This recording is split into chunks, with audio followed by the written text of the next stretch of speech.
Hey, this is TorNis, and if you're wondering whenever this game is what you're looking for, whenever this looks like Here's the Might of Magic 3 and how it compares to other similar titles, you're in the right place.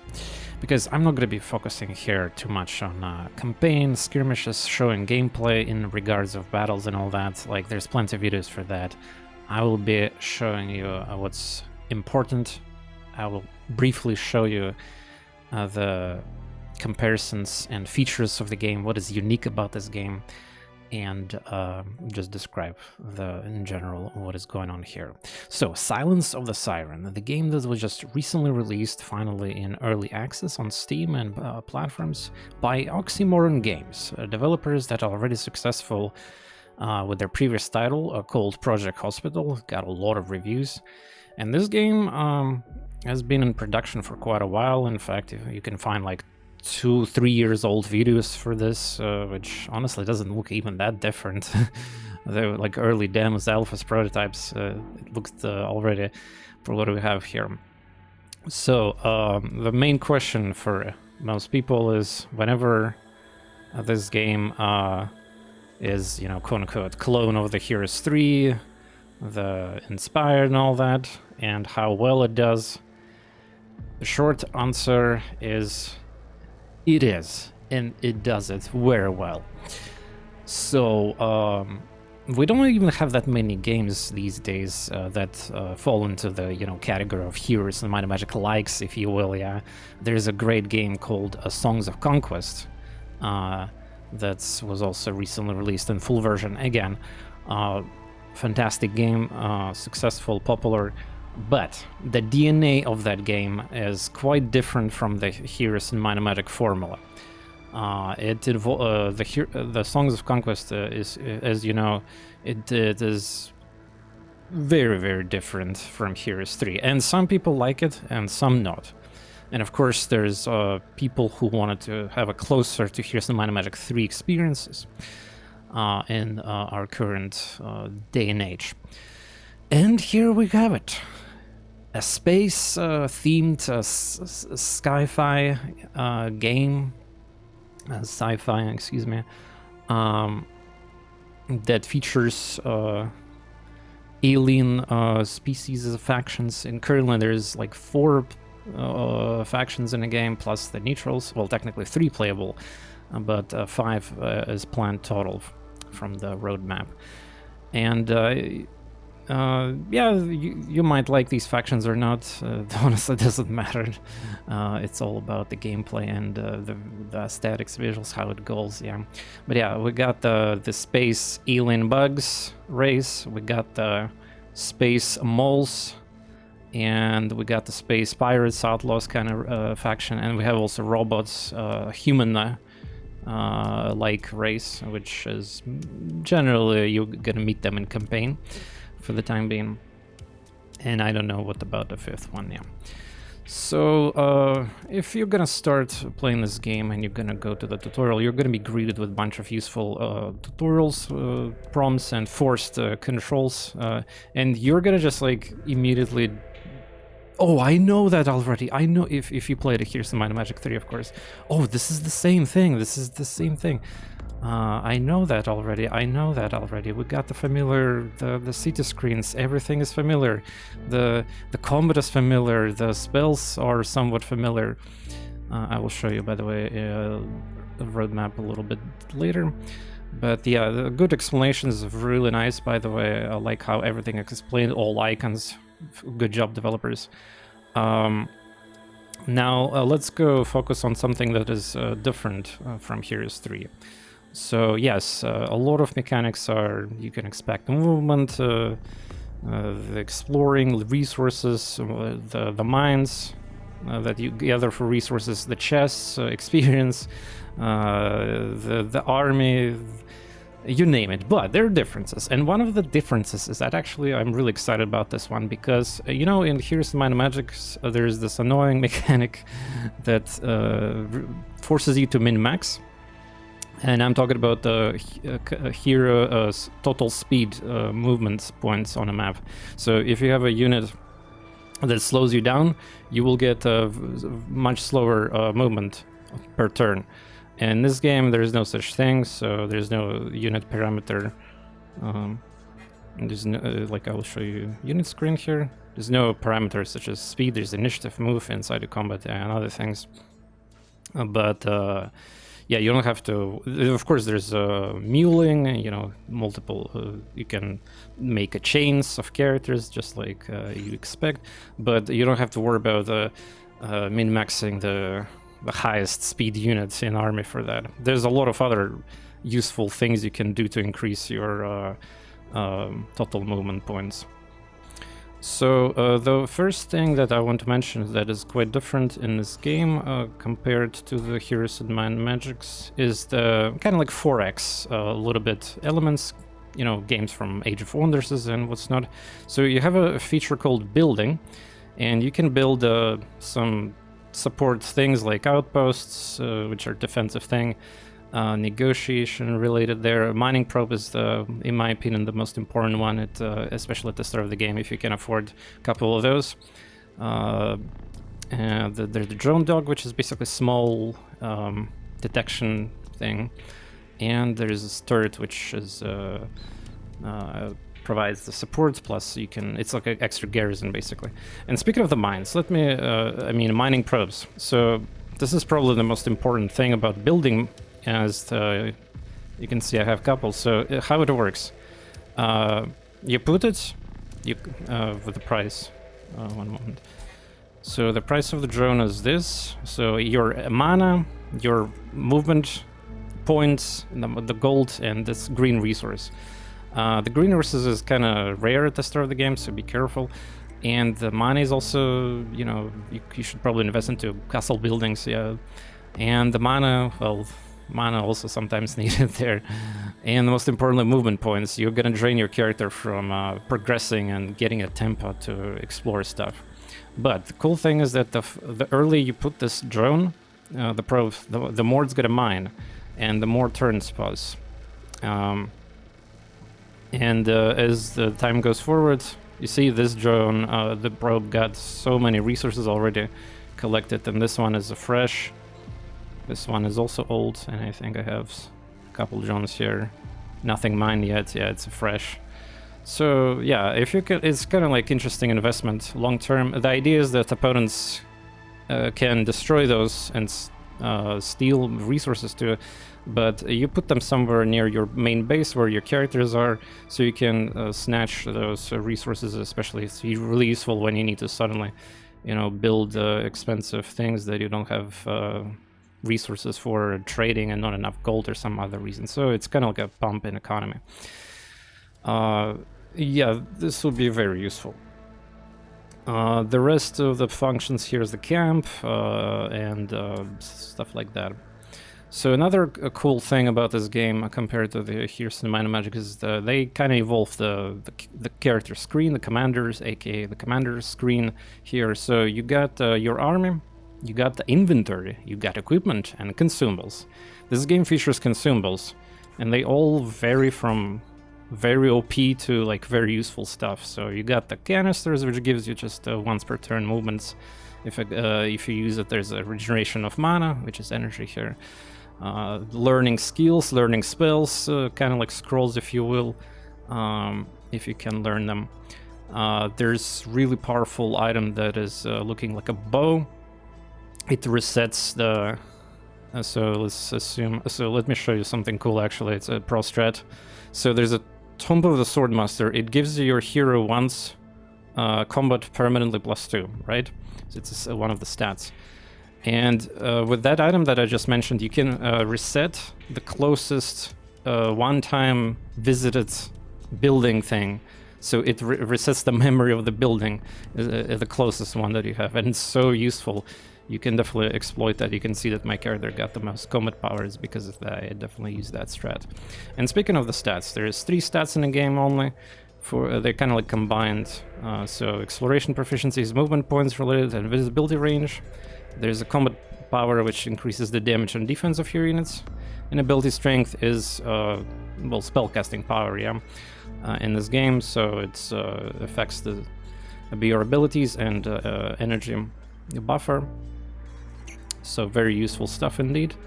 2, there's 8 slots for skills, and they all go to level 3, so similar to Mine and Magic.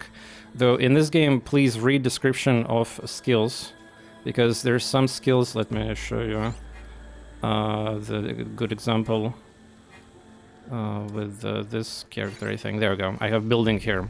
Structures on a world map get constructed in their upgraded variant. So it doesn't even matter reading level 1, 2, 3 descriptions. Read the passive description of each skill. Like, it will help, because some of these things are going to be very useful indeed. And yeah. When it comes to spells, be careful also as you're playing the game. There's it's kind of easy to miss, but there's 3 currently in the game. Well, they're called differently in the lore of the game, but let's just call it School of Magics, yeah? 3 types of magic. And in this game it's called Globetrotter, which is kind of like a global spells, buffs, debuffs, and all sorts of useful, crazy stuff actually here. Techie is spells that are connected to technology, busted stuff obviously too, and the 3rd school of magic is called, one moment, biotic or something. Biotic, yeah. There's also crazy spells here. I tried some of them, and cloning, resurrection, there's like Armageddon also exists in this game. I haven't actually even used all the spells here, but yeah, have fun experimenting with this, because oh boy, they have a tiers also, level 1, 2, 3 based on the skill, and some of the spells evolve into something crazy. And just be mindful of the cost of the spells. And speaking of, I guess, spells, yeah, and what's not, the battles themselves, I played the game a couple times on stream already and offline to have a proper, review kind of opinion about this. So let me get it out of the way immediately. Is the game balanced? Yes and no. Probably for the most part, no. The game does have hot seat multiplayer. But it doesn't have online features, which, again, the gamers who like these games definitely like online, the Song Conquest, the Age of Wonders, 4X strategy types of games like that, yeah. This game does promise, though, one moment, road to full release, hopefully online multiplayer, they say hopefully, so I don't know, they probably do have, like, resources and, like, They have success from previous game. This game got a lot of support already from various streamers and YouTubers. In fact, this game got a lot of sponsored content. Like, if you type the name of the game on YouTube, and there's going to be a lot of videos from my peers, which are high-level, high-subscribed channels, Splattercat Gaming, the Wonderbots, and what's not, yeah, the Marbazir. By the way, I just noticed that almost nobody's even making videos like this, reviews and showcases with the camera, like, where I'm actually one of the few that does with the camera everything. But yeah, great videos, by the way, by my colleagues. If you want to have a little bit more action, it's like in terms of campaign missions and the gameplay battles, some of the other videos will show more. Or if you can watch my streams also, I will definitely be streaming this game more. But yeah, let's focus on a roadmap now, I guess. Playable factions, full story. So for all factions right now, there's only a Fossorian, which are moles. More layers on a map. Currently there is Orbital, which is like base for surface, and they want to have a underground and dungeons, so kind of like, here's Mine and Magic again here. One more ability tree, abilities, spells, editor, unique neutral enemies, more skirmish, massive novel biomes, Steam Workshop, mod support is fantastic, by the way, that is going to be amazing. And yeah, online multiplayer is very important, but again, bring back to the point of the balance, I will show you briefly some of the busted stuff that I already know about, but yeah, it's a fun game. Obviously, it's made to be destroyed and broken. I mean, old school games of this kind also were not really that balanced. Its community later started doing these fan patches like multiplayer. Right now, Here's the Might and Magic 3 still PvP scene is alive due to this crazy, you know, if you watch Twitch or YouTube for PvP, you know what I'm talking about, these custom generator maps that are super designed for high-level min-maxer plays, and Here's the Might and Magic 3, yeah. But longevity, the health player base of the game definitely involves about PvP here, nonetheless.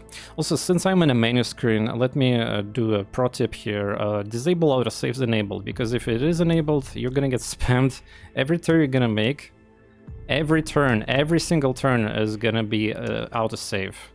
And each save is 5 megabytes. So I was like, wow. This, I mean, it's not as bad as Witcher 2 when each save file was 50 megabytes back in the day, yeah, if you remember that fiasco.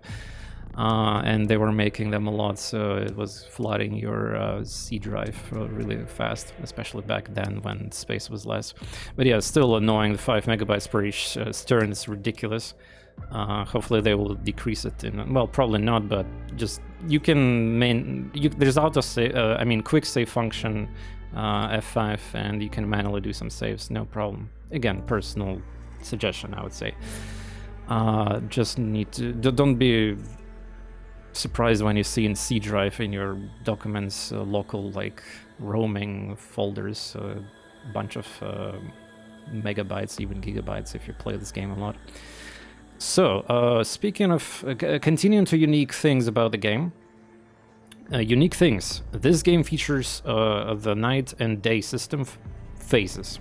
So instead of 7 days a week, this game features, well, by default at least, 4 phases per cycle.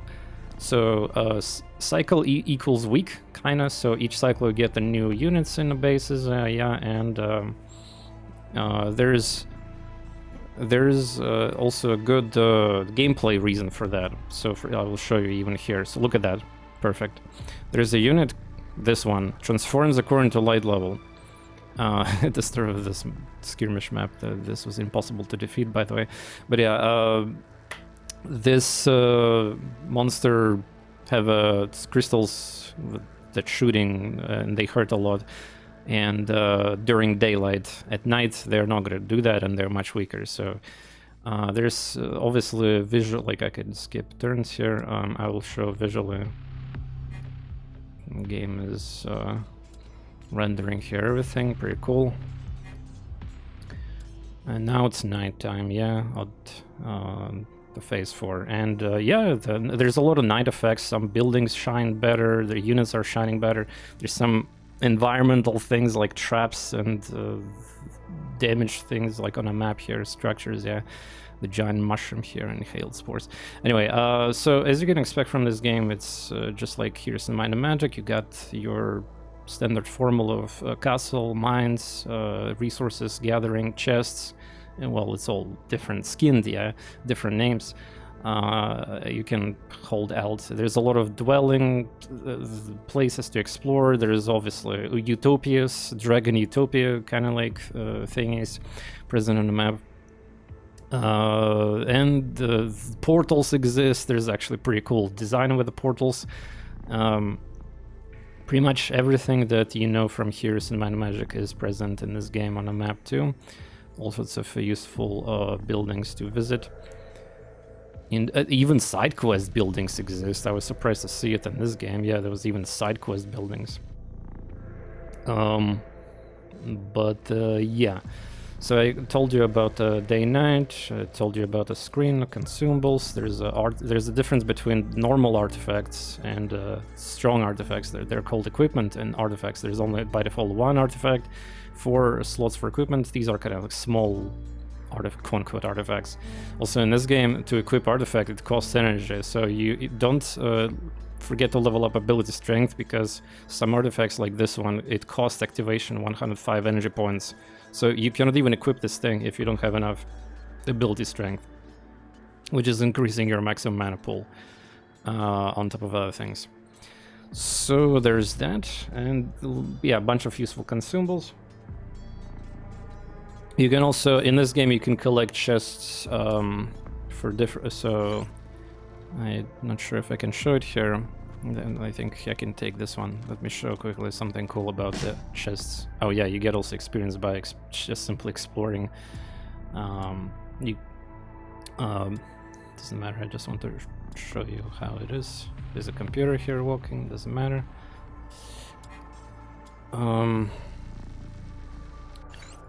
So there's the chest, it's called container, there's a data fragment. So when I pick it up, what happens is this. So treasure chest sound effect, and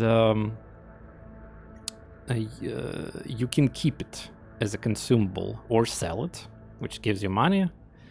Or so here's the difference. If you use it now, you get 750 experience for the current hero that picked it up.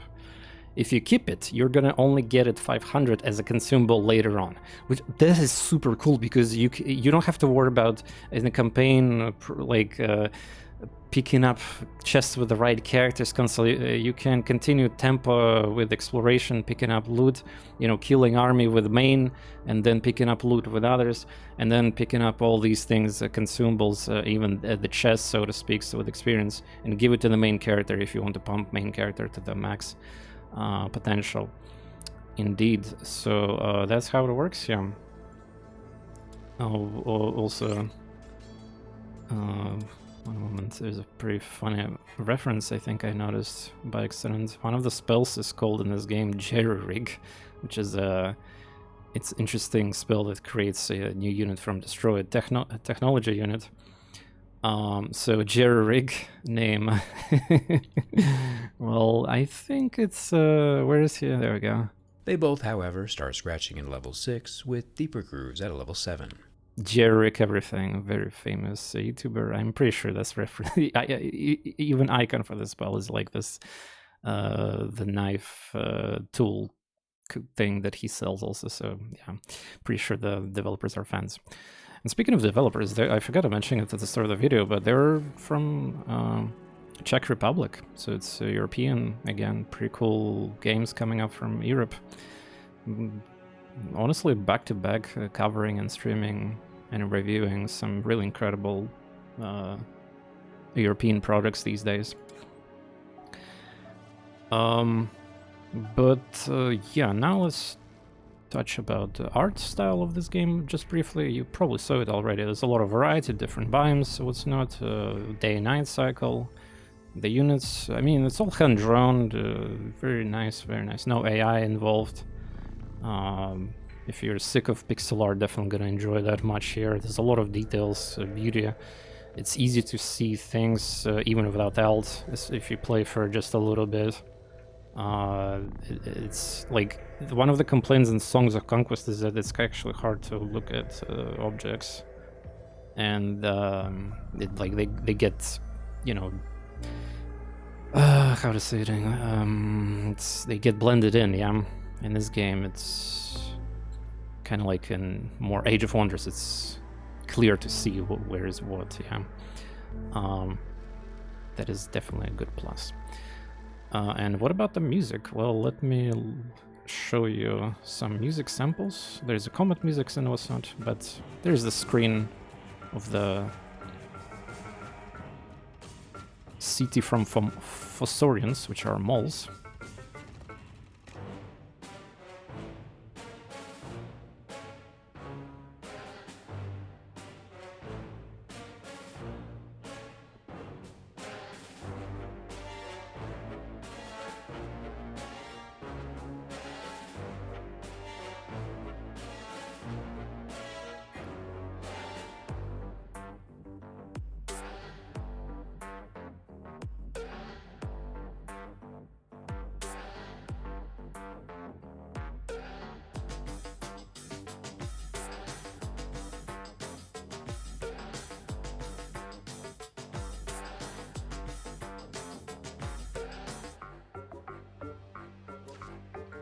Yeah, the music is very pleasant to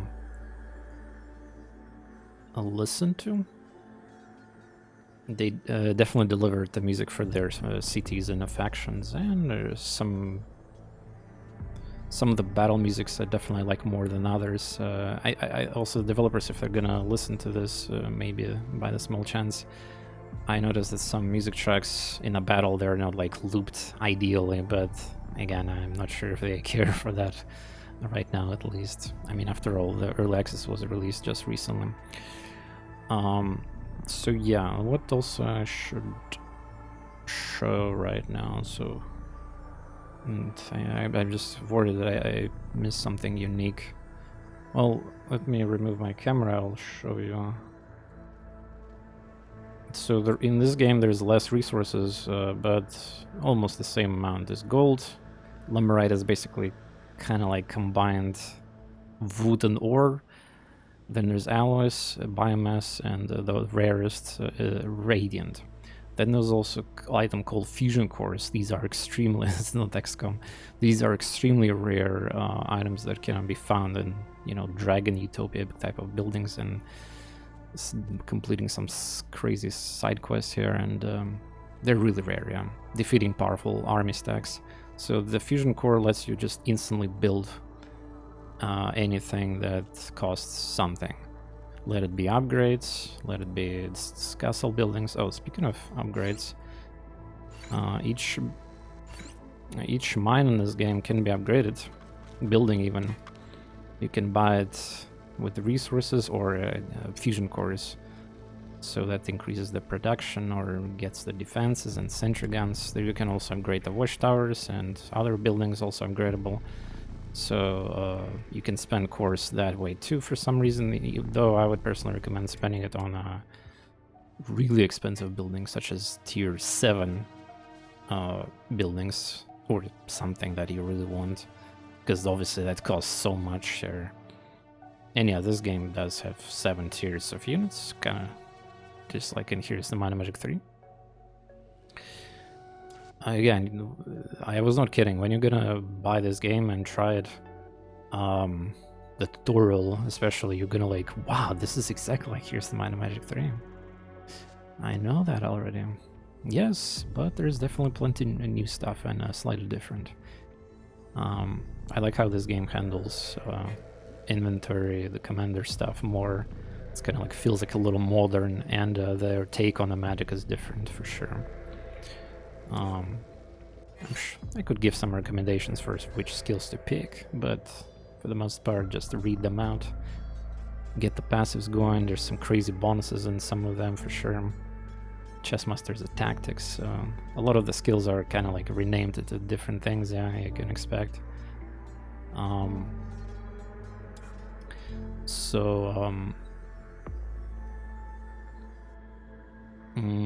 The campaign exists for the mall faction. There's a bunch of skirmishes. By the way, let me go to the main menu. So currently you can enjoy skirmishes. There's 8 of them, I believe. There are different scenarios, different maps. I tried some of them already and completed one. Definitely old custom-made maps, basically, by the developers. They look really nice. Have different settings. In this map that I played, Gold Fever, the AI was blocked by the really powerful stacks, so they couldn't really attack me. It was impossible, and computer was kind of weak. Also, speaking of weak or not, I played on the medium difficulty to try, and then played on hard too. Honestly, again, I am very, like, self-proclaimed, obviously, high-skilled player of these things, yet turn-based tactics and what's not. My community knows me.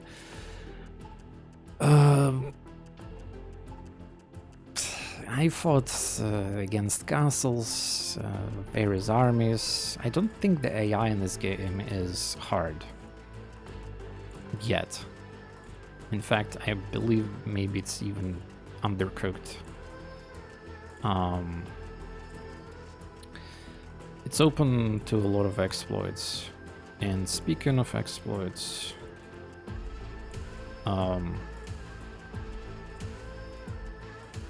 Which save I can show quickly here.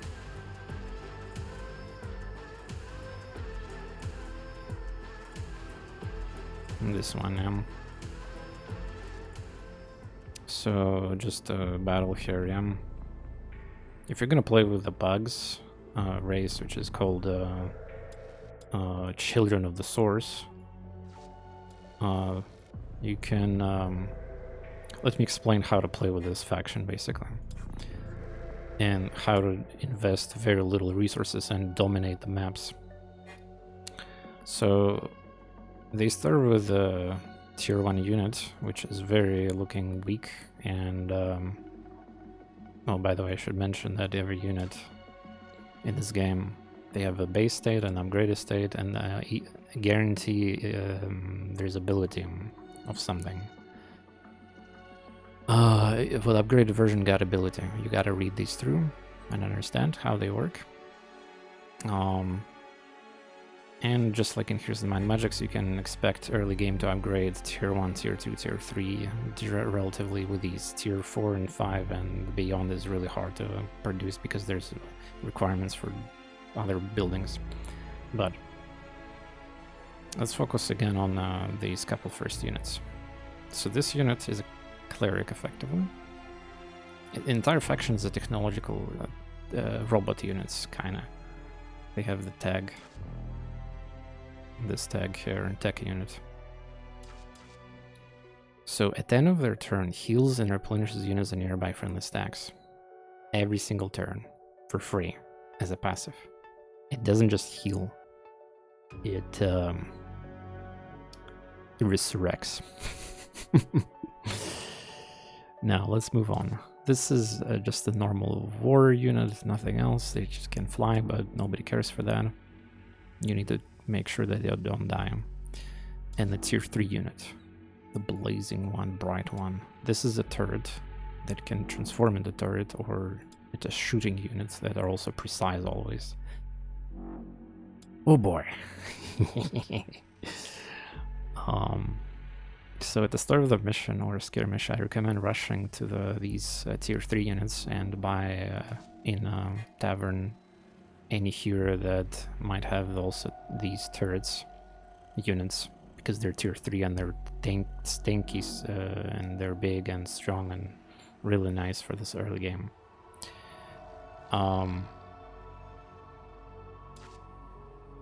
Now let me show you how battles are and AI specifically, and why I'm talking about this strategy. Also, don't forget that this is a Here's the Mind Magic game.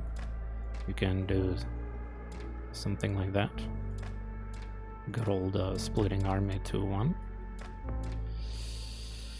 I have 2 stacks of these robots here in this save, but let me just show you.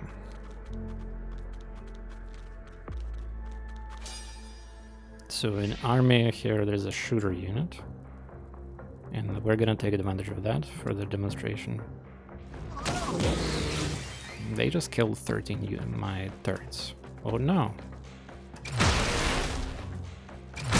Morale exists. And just the way defense exists. Well, skip turn. And now these clerics arrive. Look at what happens at fort now. Units resurrected. Hey, I have no chance.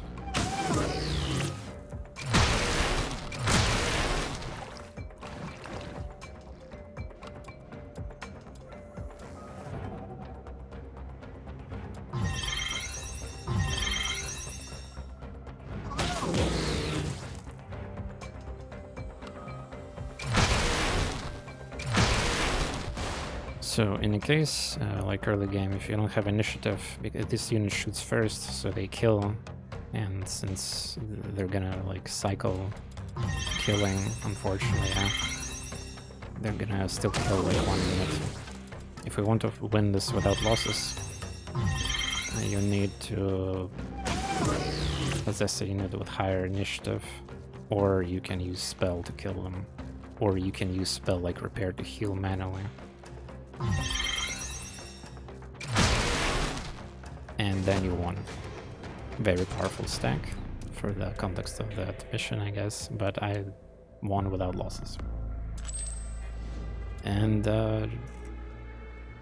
strategy tactics fans are gonna definitely enjoy the playing game like this and trying to win battles without losses. And this faction allows that. You can also do similar tricks with a biotic and a magic resurrection of biotic units if you're playing different factions. But yeah, the cleric combo with archers is crazy, especially if you get some artifacts with increased damage, bonus damage to range, and skill. There's a sniper skill also. And God forbid what you're gonna get later, and some useful spells also. Yep. Effectively, you can destroy everything without losing a single unit. Just like good times. Now, let me show, I guess, a different faction, and if something cool there. I mean, if this is busted, there's surely other things also busted, yeah? The moles. Their early game. Their first unit is literally kind of like, think of the troglodyte, and their upgraded version is archer. And you can stack these early game a lot, and they grow fast too. Range units for the win. Now, there's another thing I want to recommend here. Tier 2 is Meat Boy, and the upgraded version of this unit is Berserker. They attack twice, but you lose control of them. Not recommend doing that. Just a military unit, really. But Tier 3, Hammerite. This unit is breaking the rules of the Here's the Mana Magic a little bit. And pretty early too. Their default attack, default ability is 3 enemies. They can attack 3 enemies in a swipe, like pattern. But their upgraded version gets a special ability. Seismic Wave that hits 3 rows of enemies. And it attacks through the entire map. So you can literally start the game, buy a hero here in a tavern. Hopefully it'll be offered with those units too, or you just buy this building, then try to rush, upgrade, and you have the ability to that got cooldown. Is there a cooldown here? It's cooldown 2 turns, I think. So you can spam it also. And Earthshakers are incredible shooter units too. They shoot torpedoes with delay, with incredible AoE damage. But they're probably gonna cost you a little bit. But yeah. And since they're, you know, bionic units, you can learn some bionic related spells. But generally, again, if you're playing correctly, you're attacking stacks of enemies that are not super strong, you're gonna not lose units either there. Now, again, back to the AI discussion, yeah? Why is these exploits so good? Especially with the priests. Because computer targets range units constantly in priority. So he doesn't target the weakest, he doesn't target the units that actually heal. Computer constantly targets the range units. Which makes it easier for you to, quote-unquote, control the resurrection and healing. And if you're gonna ask if this game got in Ballista, there is.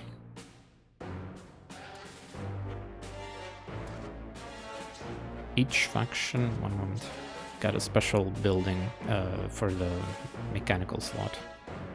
This faction got a blast wave cannon, which is a, think of this as a AoE ballista and a catapult combined. Now this faction got a different thing, and it's insane actually. Intruder Shield. It's a force field unit that is not controllable in a battle, but it gives you effectively like 1000 HP shield or something, yeah? It absorbs damage for free, as long as it doesn't die. completely. And the best part is you can heal this thing too with spells and priests. Let me show you quickly an example of that. I should have a save file with this here.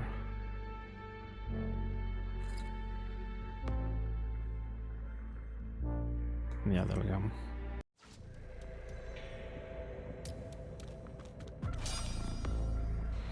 So this is an insanely powerful unit, tier 6, and there's a lot of them. And look at what I have. I have a shield.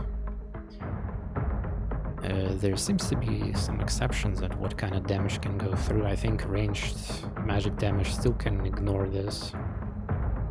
But yeah, this unit can toss a spear that explodes with AoE.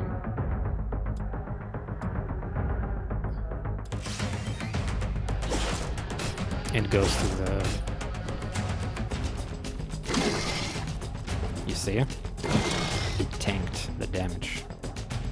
And I can continue healing. Or heal my units.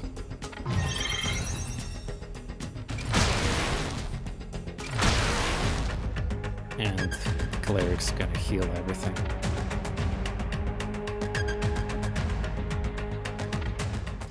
Also, clerics heal in the range of 3 tiles for some reason. I thought that they only heal close by, but they actually heal like across 3 tiles. The pirate faction, that I forget how it's called, also got its strength, but they're definitely like there's a sniper unit that is incredibly strong too, though they're low, tier 5 as an archer. They have pretty cool mechanics with AoE damage and slightly more aggressive, I guess, playstyle there.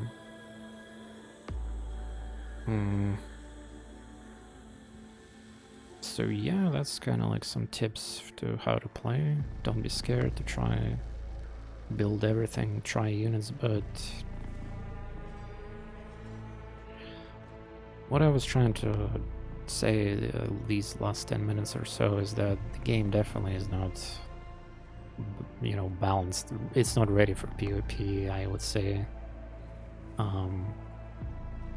Considering there's a lot of factors with how you level your character, consumables, you can overinvest your resources into these like drones, other buildings, like, and nonsense if you decide to do that, yeah. But we'll see. I personally look forward to observe how this game is gonna evolve. Again, this is early access, not a full release. I don't know, it seems like a lot of YouTubers, these popular, huge YouTubers, they're not even putting in title that this game is in early access. I guess clickbait plus like them, so that in the future, once the game is out, their video is gonna be displayed on top or whatever, yeah. So yeah, again, this is early access release. Expect some minor issues. Speaking of that, I played the game for like, what, 10 hours I think total, and I haven't seen a single issue except for the typos in English, which is expected because developers are not exactly, I guess, native English. There's definitely some typos in campaign, and one small complaint I have is the interface. Like, I mean, they packed everything here in interface, but let me show you something. I'm using UI text size large. There's a small, which is incredibly bad. Small, normal, which also is kind of small, and large, which I'm using. But even with large, I just noticed that my camera was disabled all this time. That's what I get for, you know, recording this in one take. Never mind. So these icons here, the unit icons, they're kind of small. And unless you play the game for quite a bit, it's gonna be probably confusing and scary at first. See these icons. Like even, like, what is this even? This is the tier 7 unit of this faction. And it looks like trash from this perspective. Like, yeah. It just, well, they don't have enough space, I guess. This is why I like Age of Wonders interface that have a bar right here at the bottom, yeah, and they have like units and then in the big resolution. They decided to squeeze everything here. Minimap, cities, the heroes. I think other people also, like I was reading YouTube comments of these popular videos, and my viewers also mentioned that, so it's just definitely not me thing. And yes, I wish the very best developers to fulfill their, development process of this game, and this is definitely one of the best inspired Heroes of Might and Magic 3 games already so far that I played in years. Not that we have that many.